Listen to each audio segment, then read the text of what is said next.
देवराज सेव्यमान पावनाङ्घ्रि पङ्कजम् ज्ञानयज्ञसूत्रमिन्दुशेखरम् कृपाकरम् नारदादियोगि वृन्द वन्दितम् दिगम्बरम् काशिकापुराधिनाथ कालभैरवम् भजे भानुकोटि भास्वरम् भवाब्धितारकम् परम् नीलकण्ठमीप्सिदातदायकम् त्रिलोचनम् कालकालमम्बुजाक्षमक्षशूलमक्षरम् काशिकापुराधिनाथ कालभैरवम् भजे शूलटङ्कपाशदण्डपाणिमादिकारणम् श्रावकायमादिदेवमक्षरम् निरामयम् भीमविक्रम प्रभुम् विचित्रताण्डव प्रियम् काशिकापुराधिनाथ कालभैरवम् भजे मुक्तिमुक्तिदायकम् प्रशस्त चारु विग्रहम् भक्तवत्सलम् स्थितम् समस्तलोक विग्रहम् निरिक्मरन् मनोज्ञहेम किङ्किणीलसत्कटिम्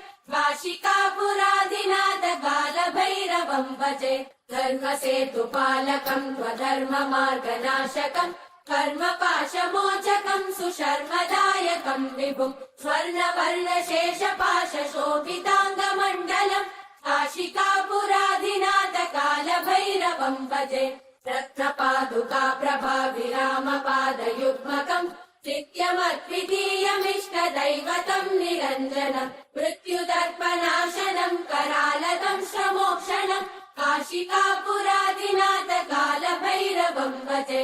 अट्टहास भिन्न पद्मजाण्डकोश सन्ततिम् दृष्टिपातनष्टपापजालमुग्रशासनम् अष्टसिद्धिदायकम् कपालमालिकन्दरम् काशिकापुराधिनाथ कालभैरवम् भजे भूतसङ्गनायकम् विशालकीर्तिदायकम् काशीवासलोकपुण्यपापशोधकम् विभुम् नीतिमार्गकोविदम् पुरातनम् जगत्पतिम् काशिकापुराधिनाथ कालभैरवम् भजे कालभैरवाष्टकम् पठन्ति ये मनोहरम् ज्ञानमुक्तिसाधनम् विचित्रपुण्यवर्धनम् शोकमोहदैन्यलोभकोपतापनाशनम् ते प्रयान्ति कालभैरवाङ्घ्रिसन्निधिम् ध्रुवम् काशिकापुराधिनाथ कालभैरवम् भजे काशिकापुराधिनाथ कालभैरवम् भजे कालभैरवम् भजे कालभैरवम् भजे ओ